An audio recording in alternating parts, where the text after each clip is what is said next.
Go ahead and call the higher education budget meeting to order. I'm assuming we have a quorum, but I don't think we're voting on anything today. So we will go ahead and start today's meeting, and I believe we have the head of the Board of Regents, Mr. Blake Flanders. Thank you, sir, for being here.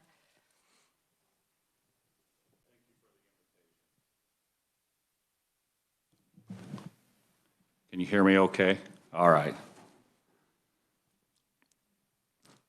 Well, good afternoon, and I did have Chair Humphreys, who I was addressing, but now it's Vice Chair Wassinger acting as chair of the meeting.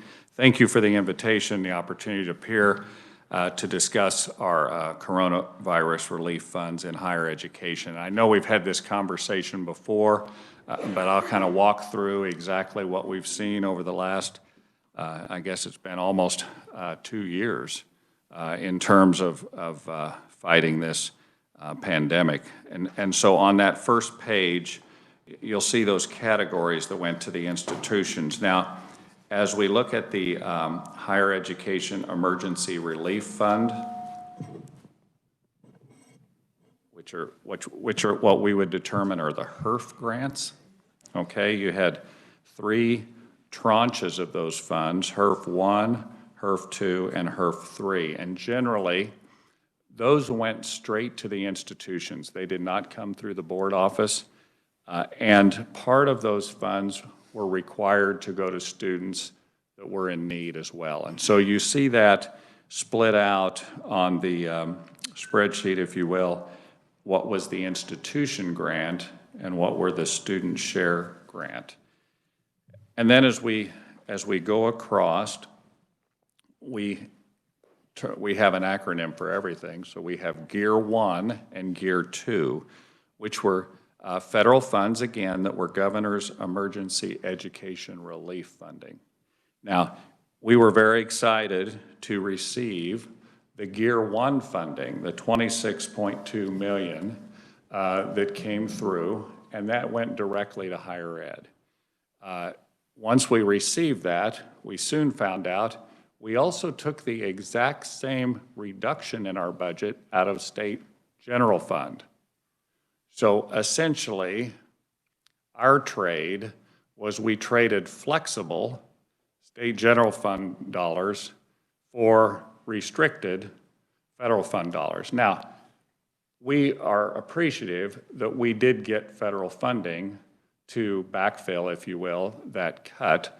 I just wanted to let this committee know that it's not exactly the same because those dollars have to be used differently and are much more restricted.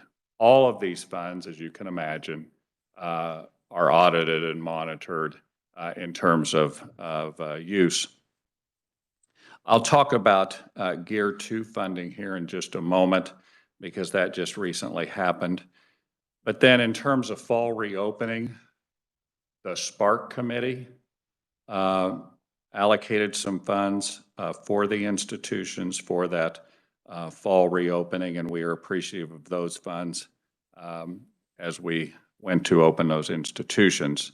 And then we had some other coronavirus funds as well.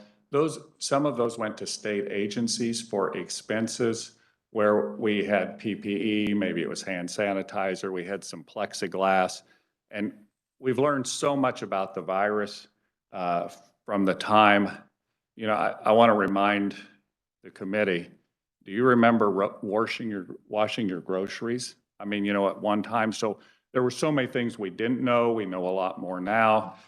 We know about the aerosol kind of pathway that the virus uses to spread. And so I think we've become more effective in the way that we're trying to mitigate this. I would not want to stand before the committee and say this issue is over for us. I did speak with the chancellor this morning. The numbers are right now might be a little better than we expect. I think our biggest threat might also be a threat to some of the school districts. Not maybe as big a threat to individual students that are 18 to 24, but perhaps a larger threat to keeping enough staff healthy so that we can maintain the services and actually run the institutions. And I would imagine that the community colleges and technical colleges, I haven't spoken with them directly on this topic, but I would imagine that they're a little bit in the same boat. I did leave in your materials some information on where you can go to a portal on the web if you want to find out more information about all those funds. And if you'd like to do that, you have that information. I wanted to talk just a little bit about Gear 2. That's the recent funding that we were awarded. Now, we actually were notified of that award about a year ago. And then that money was a little tied up in some procedure. So the legislature then passed a bill that required those funds to go through the Spark Committee, and then those were also had to be approved by the State Finance Council. So that was new to that funding, but it passed that last session.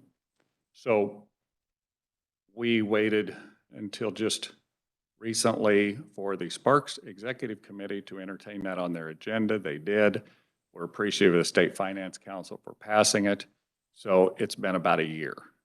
But we are eager to get started on our plan for those Gear 2 resources. We know we need to invest and the institutions are doing this as well. We need to invest in some mental health resources for our students. We're actually seeing a greater burden on mental health services at the campus. Part of that's good because I think we're starting to remove some of the stigma, candidly, that has existed around mental health.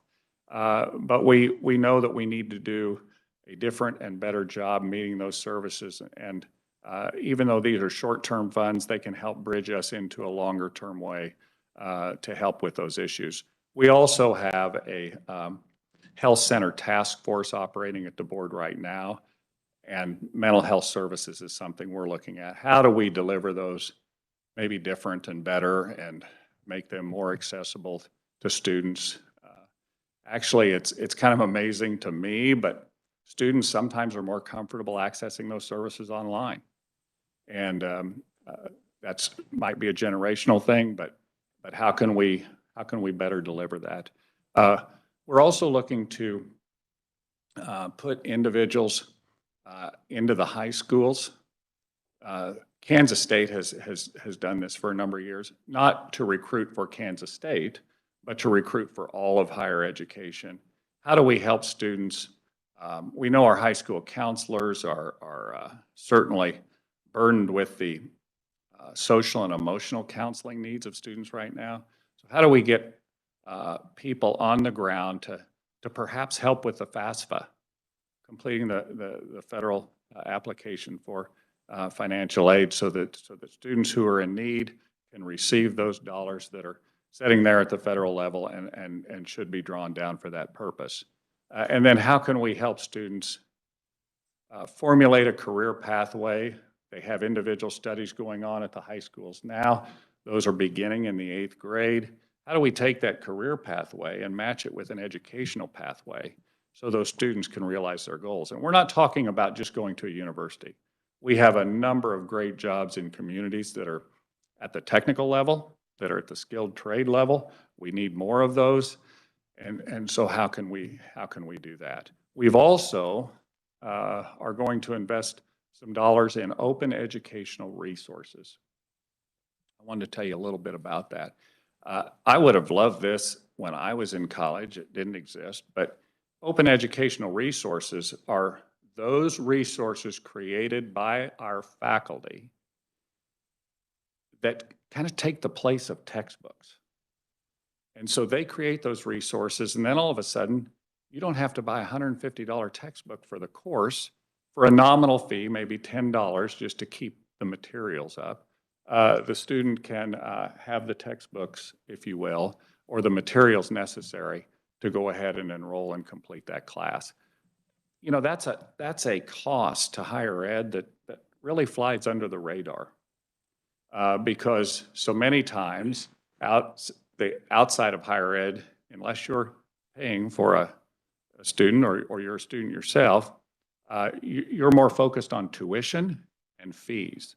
But books are a considerable expense, and we're working all the way across the system to community colleges, technical colleges, universities, to try to drive that cost down. So those are some of the things with Gear 2 that we're providing. Now, not in my testimony, but I did hear of a question yesterday that I'd like to address on interim presidents and salaries of interim presidents and how we do that at the board level.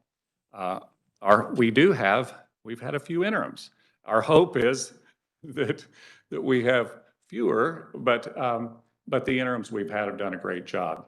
It's not always easy to find candidates to be an interim president. A lot of things have to come together. You need someone with some prerequisite experience, not necessarily in education, but in the ability to run large operations, and then generally someone who really gravitates towards that institution and has a love for that institution. I would tell you those are individually negotiated with each interim president. And so generally it's in the range of, and perhaps a little less at times, of what the president who exited was earning at that institution. It's appropriate by size of institution and peers of institution, but those have to be negotiated individually between the board and that candidate. That's all the light I could shed on that. I'd stand for any questions. Yes, Representative Rogers. Thank you, Chair. And I appreciate that.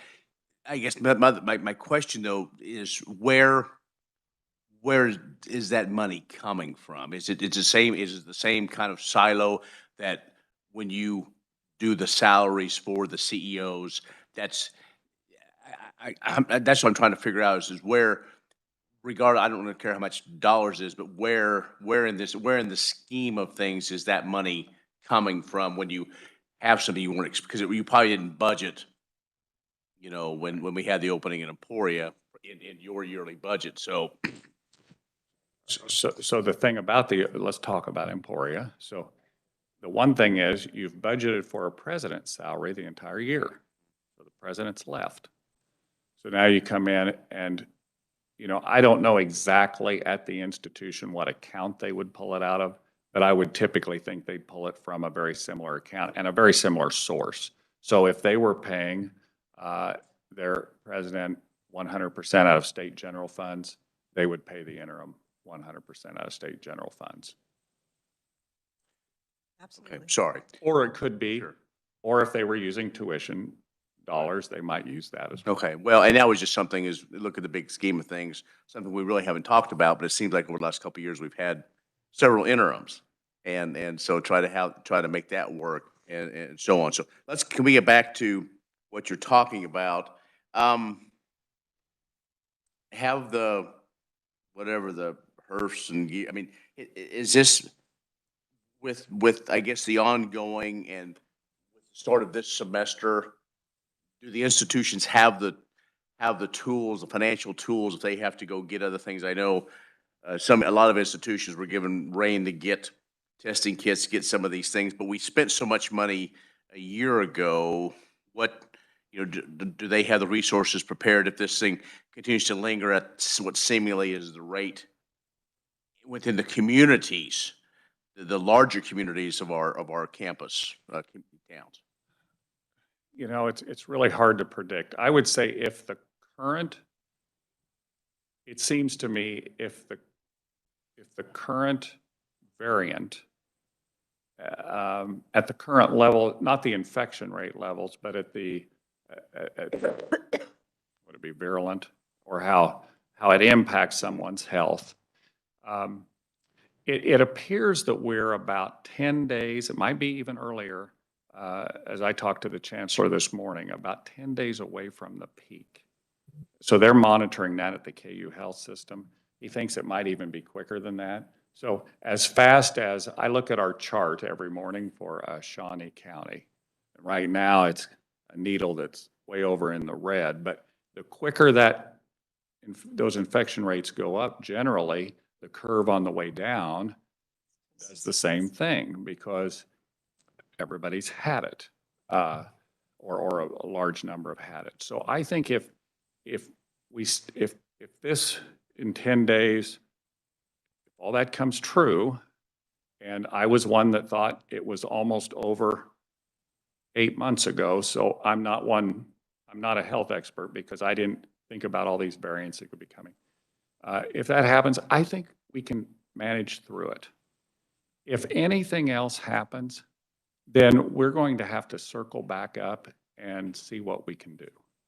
Our biggest risk is we do not have state general fund that supports the entire institution, obviously. We're a tuition-based enterprise. So, it's been a number of years ago. Used to be we got more general fund than we did tuition dollars. Those lines crossed a number of years ago. You've seen that presentation a number of times. And so we do have risk if we don't have enrollments. We also have risk on residence halls. So if we have to, if everybody had to be sent home, then those residence halls aren't full. And then you about have to give a refund if you send people home, obviously. Believe me, I would want one. And then those auxiliaries actually are kind of outside of the state general fund budget and have to pay for themselves. We've also seen some major spikes in food prices. So you've seen them probably. If you go to the grocery store, our suppliers the same way. So our costs are really increasing pretty quickly. We're experiencing the same inflation pressures that everyone else is. I'm hopeful that we can get through this variant, but we just don't know what's around the corner. So that's really not a good yes or no answer to your question. That's fine. And I have one more then.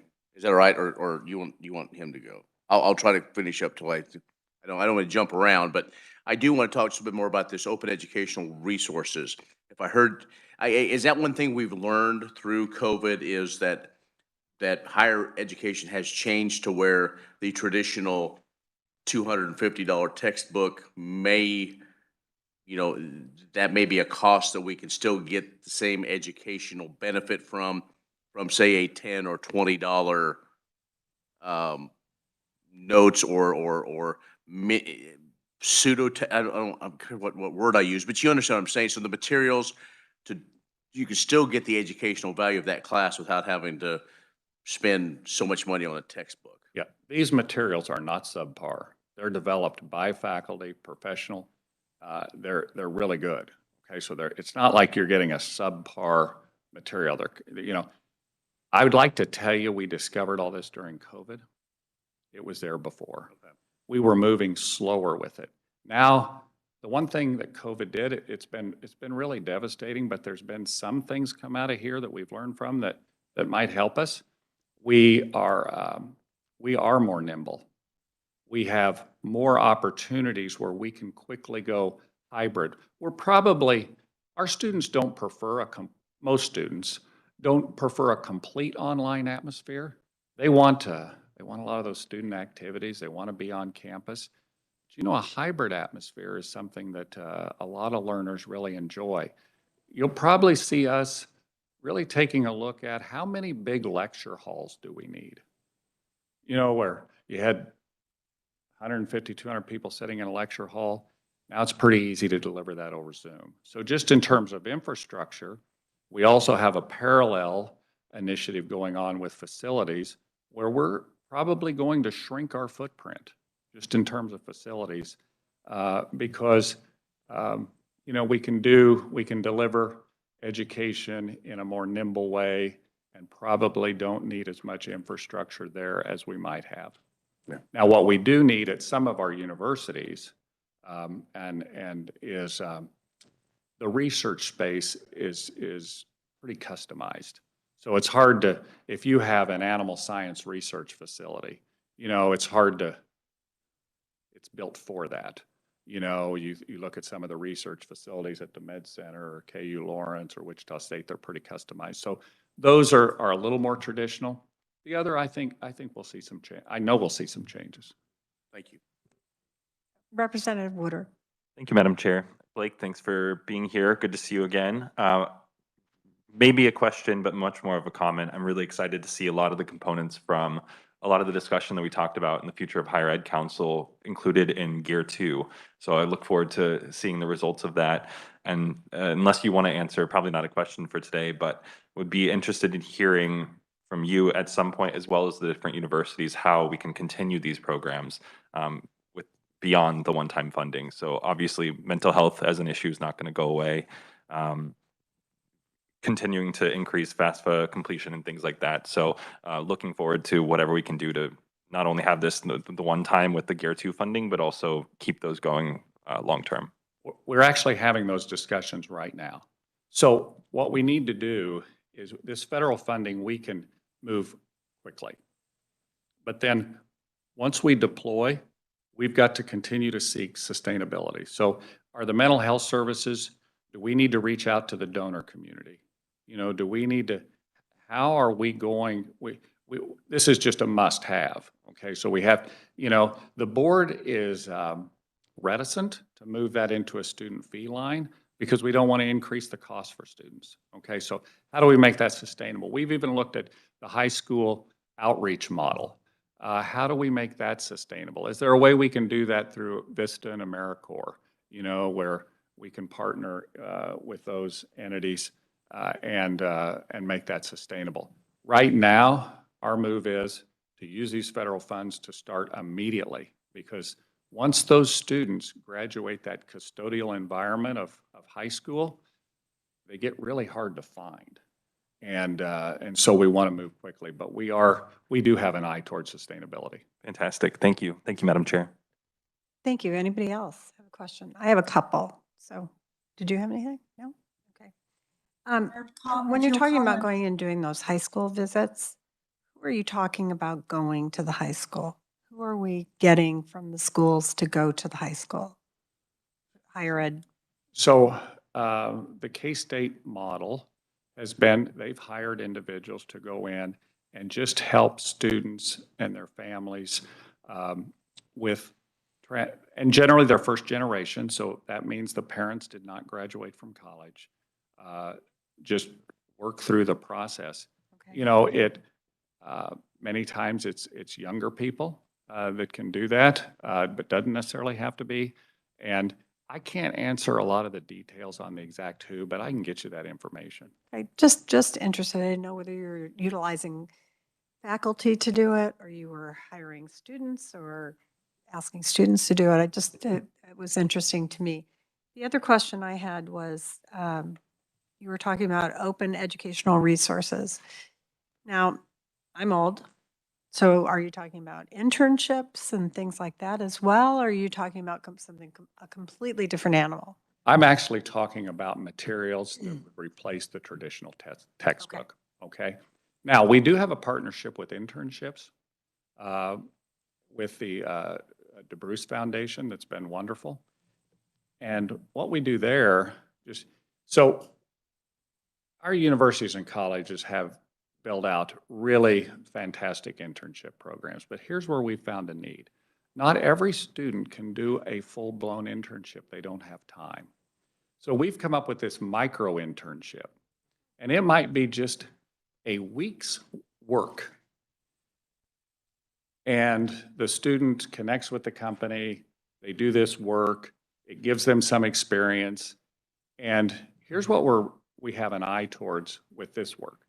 We want to connect, we're losing too many students out of state after they graduate. So we want to connect students earlier with Kansas companies in hopes that they live and work here and are employed in Kansas. And it also helps their education. Do we have a question online? Yes, Representative Humphreys.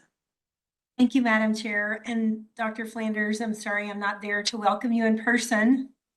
I wish I could be there. I do have several questions. So the first one, the Gear 2 that the SPARK committee approved your plan, was it specifically what we see here in your testimony, like on page 6? Or was there more detail? What was it that you gave them that they approved? It was that high-level plan.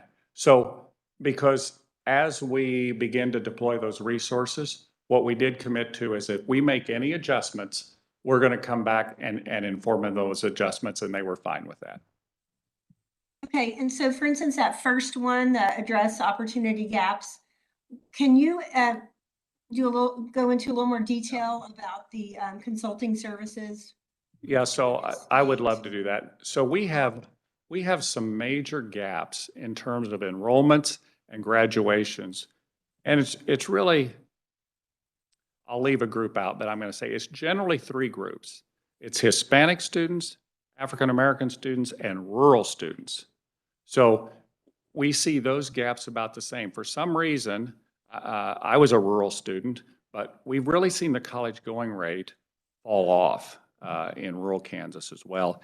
It's been more historic and underserved minority groups. So what we did is we looked around the country and we said, who's had success in that area? And there was an institution, Georgia State University, that had been able to close those gaps. And so we, at one of our meetings, we had the president, who now could Zoom in, before we would have had to fly them in, zoomed in and presented to the board and said, here's how we did it, okay? And they had stood up within their organization something called the National Institute for Student Success that had actually helped other institutions. It used to be everybody would fly to Georgia State, see what their model is. I think they probably got tired of touring everybody and doing it. So they stood up this nonprofit, if you will, to do that. So we are contracting with them, and what they're doing, and I tell you, the institutions have been really enthusiastic about it. We're doing it at the community colleges, the technical colleges, and the universities. So we're doing kind of an audit of what we do practice-wise. Many times students don't fall out or don't drop out over academic performance. It's so here's one thing they found. Number one, they went to professional advisors. You need advice from a professional that knows the programs of study, so this sounds pretty easy, but so that you get in exactly the right courses. Number two, they found out that they needed a micro grant program. So here's what can happen with many first-generation students. They might be a junior in college and they're $200 short. If they're not first generation, they have a network where they say, hey, I'm $200 short, and somebody gets them the dollars. A first-generation student just leaves. So they found out that later on, they might need some of these little micro scholarships to go ahead and continue. Those were just a couple of practices. We're looking at everything, because if we don't close these gaps, it's not going to be a good story for Kansas. Thanks, that's fascinating. And then the next one, the recovery scholarships, I mean, how does that improve student well-being, kind of break up, and who gets those scholarships and how are you deciding that? We don't have that determined yet. We do not have our process totally fleshed out. I would just tell you, I'll come back and when we do and report that, but we know that that's something that we want to certainly explore, and we're likely going to spend some dollars on that, but we just got approved for the funding. And I mean, I'm assuming there's some sort of, I don't know, jockeying between the universities to decide how that money's going to be split up. I mean, again, is that just part of your process at the moment? Yeah, that'll be just a board decision. So I don't know about jockeying. I guess there's always a little of that, but that'll be a board decision. Okay, and then my last question is, it's just your opinion about this, that the HERF money that went directly to the institutions, from what I understand. Yes, that actually And- bypassed the board and went to the institutions. Okay, so that would be something, if we wanted to understand that better, to ask each individual university. That's right. Okay, all right, okay. Thank you. Thank you, Madam Chair. I appreciate that. Thank you. We hope you feel better soon. I'm feeling better. Thank you. Good. Are there any other questions? Yes, Representative Amix. Thank you, Madam Chair. Blake, question, going back to this new material that's replacing standard textbooks. Who is developing that? Faculty. And are the faculty being able to sell this material back to the universities? How does this work? So I think the quick answer would be the faculty have come forward and wanted to develop it. And then generally the model has been we provide a stipend to help with that activity. But, you know, that activity is not going to have the same probably lucrative endpoint as developing a textbook. And we're just taking we're just kind of going course by course, particularly in those that have high enrollments, you know, if you look at English Comp 1 or psychology. But it's not going to be the end of textbooks, you know. But I do think we have to reduce the cost for students. You know, our students are telling us just by our enrollments that we need to be more affordable. Absolutely. Go ahead. Thank you. And along those lines, you know, I get the opportunity to visit a lot of faculty members, and I know that the development of this material, you know, has got to be something that is at least part of their incentive package to go to work, right? Mm-hmm. So I hope, like I say, I hope that everybody's benefiting out of this. I appreciate saving the cost to the students. I really do. You know, as somebody that's a small business in a university town, the more students, it helps everybody's businesses. So anyway, just All right. looking out for everybody, I guess. You bet. Thank you, Madam Chair. You're welcome. Representative Riley. Thank you, Madam Chair. I just wanted to share that I think it was last year I took a pharmaceutical 101 class, which that class book had been used across the United States for that kind of thing. And I had that choice too of either buying a new book, used book, or it was kind of like a licensing that had been done by that manufacturer or that publisher. And it cost me like $20. And so I got an electronic book, the pages turned, I could highlight it. So that technology has been out there for a while, I know. And so not only just faculty doing their own thing, but there's major book manufacturer distributors that are doing that same thing. I think they probably see it coming too, and so they're all. I used to like to buy used books, hoping that a really good student had had it the time before and had circled all the pertinent information, but that once in a while a page would be gone. Yes, I agree. I did the same thing. Representative Rajas. Thank you, Madam Chair, for the second time. So finally getting back to the last page, the Gear 2 timeline. So really where we are is these things, because I had a couple of questions too that Representative Humphreys had. So the way the timeline reads, basically now everything is passed to the end of the grant period. So does that mean by the end of September, the scholarship programs and all these other things, the plans will be in place by there or before, or? I'm looking at Elaine. I think the last date is September 23. Final. Yeah. By 20, so as long as you have the plan in place by 22, and then you have to have the money then in the slots by the end of September 2023, like We have to have all expenditures. expenditures spent by then. Yes. Oh, okay. That's the end of the grant. Okay. And I don't anticipate no cost extensions. I think we'll need to be finished by then. It's a little bit on us. Those funds were awarded a year ago, and then we had the process get a little bumpy, and it just took time. So, and I see there's some that goes into administrative. Are you hiring somebody else to help you with that, or are you just absorbing that with the staff that you have? And by the way, are you all working remotely mostly, or are you?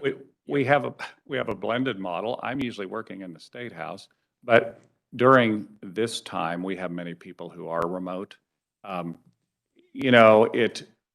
we'll determine as we move on with the grant, do we need extra resource or not?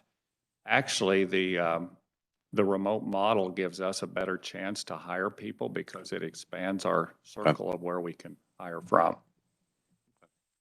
Thank you. Yes, Representative Fairchild. Thank you, Madam Chair. What was the dollar amount that you said that, of federal dollars that you said that came in that just replaced the state general fund dollars that you lost?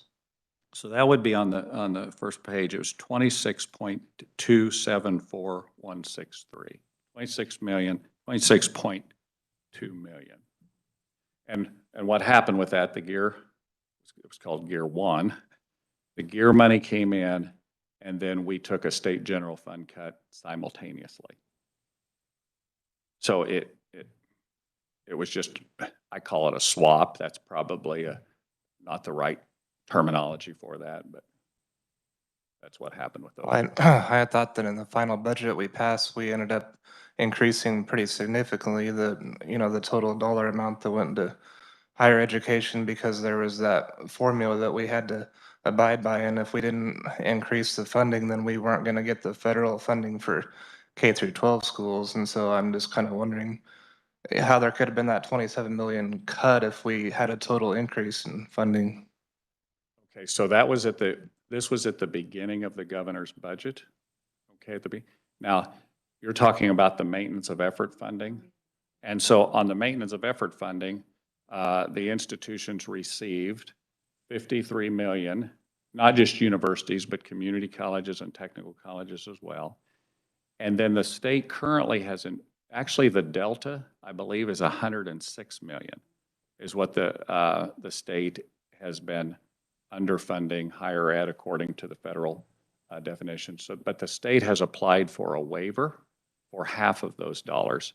That waiver is still at the U.S. Department of Education, and so we don't know what the results of that waiver are going to be.